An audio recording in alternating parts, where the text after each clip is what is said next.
So we love you, Rachel. You just finished a successful Broadway run, and I wanted to get the numbers to show people in Mhm. regards to that. So this was just a musical that recouped its $7 million capitalization before closing. Okay, and this is of course Romeo and Juliet. It just closed its extended sold out run, 20-week limited engagement at the Circle in the Square. And here's what I find interesting, Cameron, Mhm. is the people it brought in. It also had the youngest ticket buying audience in recorded Broadway history, with Mhm. 14% of purchase goers age 18 to 24, compared to the current industry average 3%. I mean, number one, that shows that she definitely has fans. I mean, again, we have to we we get stuck into an echo chamber of within YouTube where everyone's like, "Oh, here, she's just got a big mouth, and I'm not gonna watch Snow White and whatever." The reality is, she's got fans, and she's obviously got fans that are gonna go see her on a Broadway. Any Broadway perform if it makes money, that's not exactly all that common, right? Broadway's a huge No, sinkhole. It's a huge sinkhole for money, and the fact that she was able to get them a profit, that speaks for itself. I mean, so God bless her. I mean, whatever you may think of her politics or her big mouth, she's got her fans, and they're putting their money where their mouth is. Yeah, I'm not surprised by this. Number one, and Mhm. if I remember correctly, correct me if I'm wrong, Rachel's done Broadway or plays regularly. I call her a theater kid. she's a theater kid. She's a theater kid, so this Yeah. is not new to her. Mhm. Also, again, just like Cameron said, she's got her fans in that particular demographic.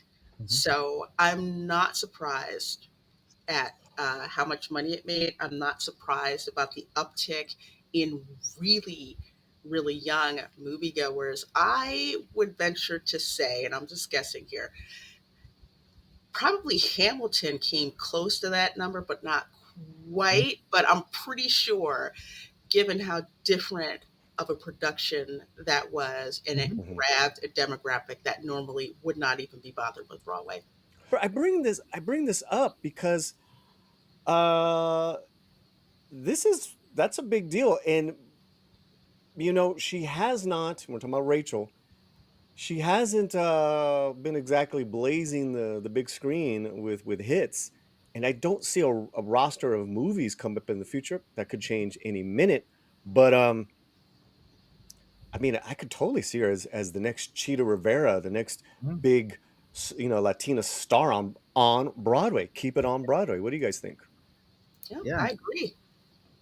Yeah, I mean, let's say, I mean, one of the things that you learn as an artist is that you eventually figure out where your audience is. It may not be where you want your audience to be, but it is where it is, right? And then as smart artists build that, right? It's Idina Menzel. She ain't trying to become a movie star. She's gotten roles, Mm, but she mm, figured out, I have this massive Broadway fan base, right? And mm-hmm. I'm a star in this aspect, and she makes that core of her artistic identity, which is what you got to do, right? Same thing with Kristen Chenoweth, right? She's done some acting in movies and some smaller roles, but she leans into where her strengths are, and I think that's in general a good idea for everybody. Find whatever you're strong at, and if you're a performer is where people want to see you, and which is the danger if you get typecast, right? But that's Yeah. the danger any actor faces. But I think if you end up having a successful Broadway career, I think that's fulfilling for any performer. And trying to add on to what Cameron was saying, that's Mhm. part of the reason why the whole theater went absolutely nuts when we saw Mm, Wicked. When Mhm. you saw Idina Menzel and Christian Chenoweth together, dare I say, they pretty much upstaged everybody, but Mhm. people were freaking out. And I was too, because I saw them Yeah. actually on Oh, a you saw full, the original cast? yes. wow. Wow. Because I've seen Wow. it on Broadway once. It blew me away, but it was long past them.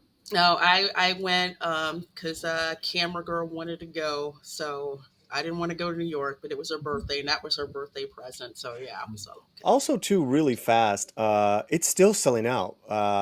In December, Romy and her best friend went. We it was their Christmas gift to our friend, and went to the Hmm. Pantages. It was sold Oh, out. I'm talking about Wicked. Sold out. People all dressed up. Yes.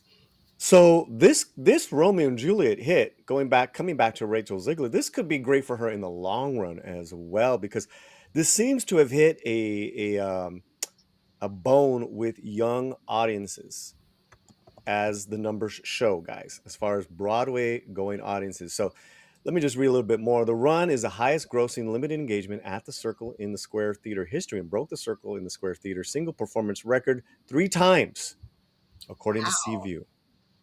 Yeah.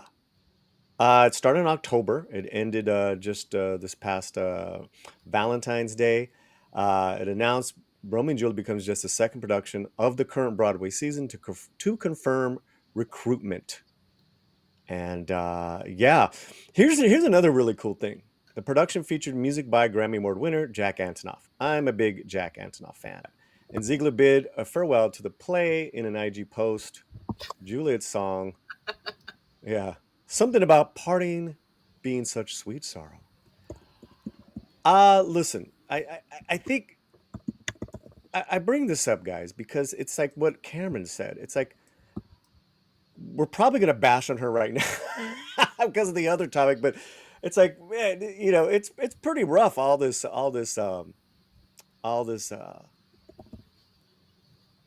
Why is it that Rachel gets under so many grown men's skins, or maybe even women as well, Lorena? I don't know. What are your thoughts on that? She's, first of all, she's extremely young. Mhm. She's Mm, very young.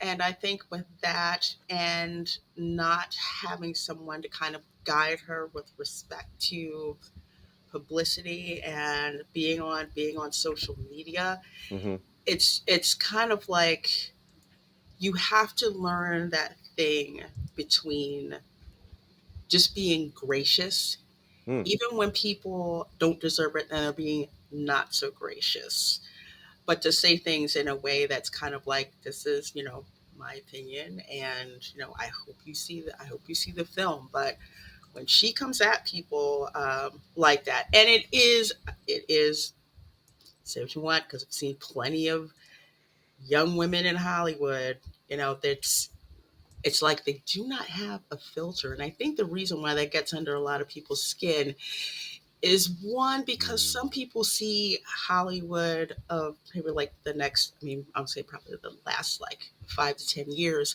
as being very antagonistic mm. towards their audiences. And if this was a one-off, I really don't think Rachel would have gotten this much heat. But because it's kind of like a death by a thousand cuts, you know what I mean?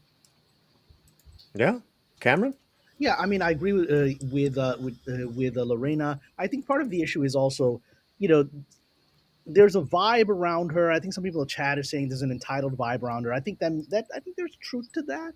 I think she is very young. She's already had her first major PR disasters that she's learning from, right? Yeah. You know, and others in the history of Hollywood have done that at a young age, right?